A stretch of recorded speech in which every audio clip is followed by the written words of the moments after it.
কয়েকদিন আগে এই বাংলাদেশের ২৪-এর আন্দোলনের এক সাহসী প্রজন্মের এক সাহসী সদস্য ওসমান হাদিকে হত্যা করা হয়েছে। ওসমান হাদি শহীদ হয়েছে।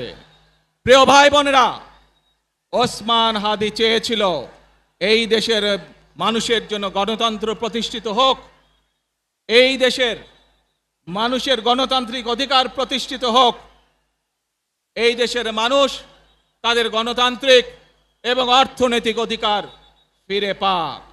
আজ ২৪-এর আন্দোলনে যারা শহীদ হয়েছেন, ওসমান হাদি সহ ৭১-এ যারা শহীদ হয়েছেন, বিগত স্বৈরাচারের সময় বিভিন্নভাবে খুন গুমের শিকার হয়েছেন, এই মানুষগুলোর রক্তের ঋণ যদি শোধ করতে হয়, আসুন আমরা আমাদের সেই প্রত্যাশিত বাংলাদেশ গড়ে তুলব, যেখানে আমরা সকলে মিলে কাজ করব, যেখানে আমরা সকলে মিলে আমাদের প্রত্যাশিত বাংলাদেশকে গড়ে তুলব।